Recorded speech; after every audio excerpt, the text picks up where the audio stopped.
This is the Hercules DJControl Compact. It's a very small, very lightweight, and a very inexpensive way to get into DJing. In this video, we're going to talk about why it might be one of the best deals in the business.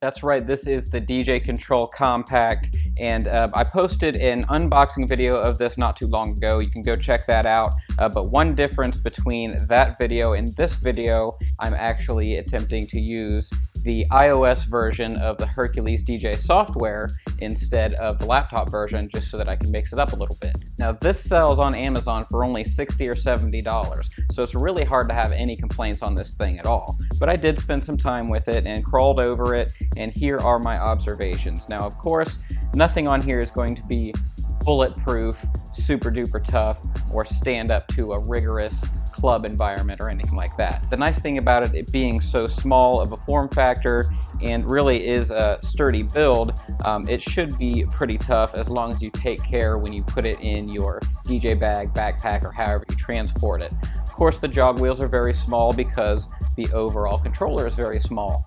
And the point of this controller is to be a 2-deck controller that is very compact, hence the name, and gives you access to the very basic mixing functions, including EQing, looping, queuing, play, and then nudging your tracks and even doing a little bit of scratching. I always like to comment on how the pads feel. These ones feel like cheap beat pads. Of course, they don't feel maybe the quality of something high-end like a Machine or an Akai sampler, but for the price point, is surprisingly good quality. It's that rubbery type of surface that you expect out of a drum pad, and feels like you can really jam on it, and it is willing to take it.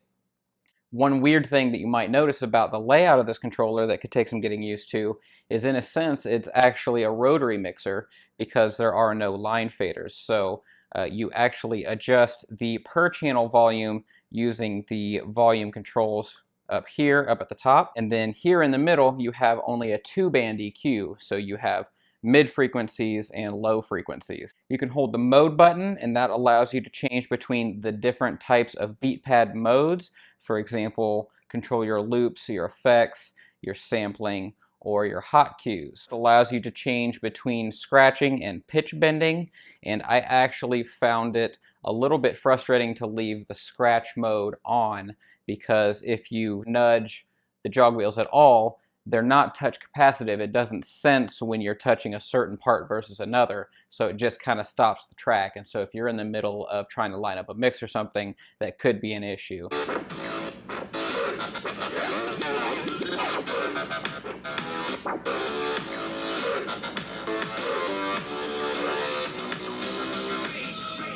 So unless you're actively trying to scratch or line up a cue point in a track, I would just leave the scratch mode off for your general mixing purposes. Another nice thing about the DJControl Compact is that it is USB bus powered, so you do not need to find a place to plug it in anywhere else in the DJ booth, an AC power or wall wart or anything like that. You could just connect it straight to your USB power source. Now, let's talk a little bit about iPad DJing. I've got this connected to my iPad, and the way that I've done this is by using one of these, and this is called the Apple USB 3 to camera adapter or something like that. And I will put a link to that in the description box below. This is how you're able to connect USB devices to your iPad, iPhone, etc., and also connect it to power so that you're not just draining your tablet in the meantime. I plugged one end into the power, I plugged the other end into the DJControl Compact, I pulled up the JUCED app from Hercules, and everything began to work. Outside of that, there's not too much more to comment on. It's a very simple controller, just as it's meant to be. It's meant to have a layout that is not intimidating. It's very approachable. There's also not a lot of options. That's the trade-off. But one thing about getting on the iOS side of things and using a tablet is that because you get a touch screen over here, then you can get access to a lot of the functions of the software that you don't actually have over here because there's not a button or a knob or a slider to map it to. For example, I could come over here and get a little bit more fancy with my effects, set 3 different hot cues, or I can even run a sequencer. And I can adjust the pitch. I can do basically all the things that I can do over here and then some, whereas that might be a little bit more difficult to do on a laptop or a keyboard and mouse. Aesthetically, it's fine. There's not much to it. I do like the sort of brushed metal finish look that's on the top, even though I'm sure it's plastic. Combined with the blue trim, it really makes it look as nice as it could. It's really easy for very, very budget-minded controllers geared towards beginners to look like crazy plasticky toys, and they did a good job keeping it fairly muted on this one. Alright, so let's go ahead and give this thing a rating. The first category is quality. Now, something tells me that the DJControl Compact isn't meant to be stress tested in severe environments, yet as I use or transport it, I never found myself worrying about breaking it either. For the price, it's amazing quality, but that's what the value category is for. Still, it seems well built, and I'm going to give it a 7. Practicality is pretty high because it'll fit anywhere, it weighs just over a pound, and it's powered by the USB port.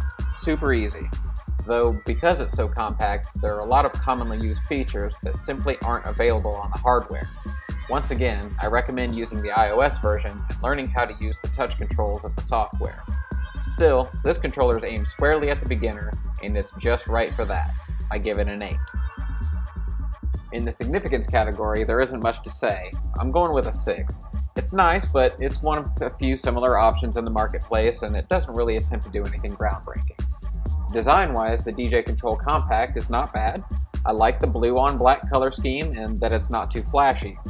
I also like that I was able to plug it in and instantly understand how everything worked by using it for 5 minutes. 6.5.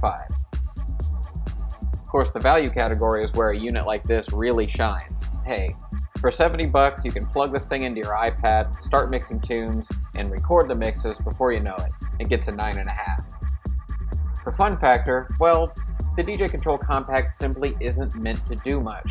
You can mix 2 songs together, crossfade between them, mix 2 bands of EQ, and drop a few effects onto the mix. And you can also record your mixes, which is really nice. But remember, this is aimed at the novice DJ, and therefore, loading it up with all kinds of switches and knobs and decks would be too distracting from the point. And not to mention, it wouldn't cost 70 bucks anymore. Still, being true to the category, I can only give it a 5. Average this all up, and you get a flat 7, which seems spot on. It's probably more well built than you expect for your dollar, and while it won't shatter any molds, it's a perfect option for someone wanting to give DJing a go for the first time. So here's my final thoughts on this very practical and very budget-minded controller from Hercules. It's a great option for the price point as it's meant to be. It's significantly less than $100, so you can't ask for much, and yet Hercules manages to deliver quite a bit when combined with the software that they provide. Now, the software is pretty limited. As an experienced seasoned DJ, I found it to be a little bit limiting, but this is geared towards somebody who wants to dip their toes in the water and see if they are really feeling this whole DJ thing. They want something very simple, and they don't want to have to figure out how to manage a whole spaceship console to figure out how to mix music. And this is the ticket for that DJ. It's also a great option for a DJ who just wants a backup or has a modular setup and just wants to add this as a piece of it because it will pretty much fit anywhere. So I hope you enjoyed this review of the Hercules DJControl Compact. Please join us on the Passionate DJ Podcast. It's a weekly talk show dedicated to the art and science of mixing music. We would love to have you on as a listener. Until next time, take care.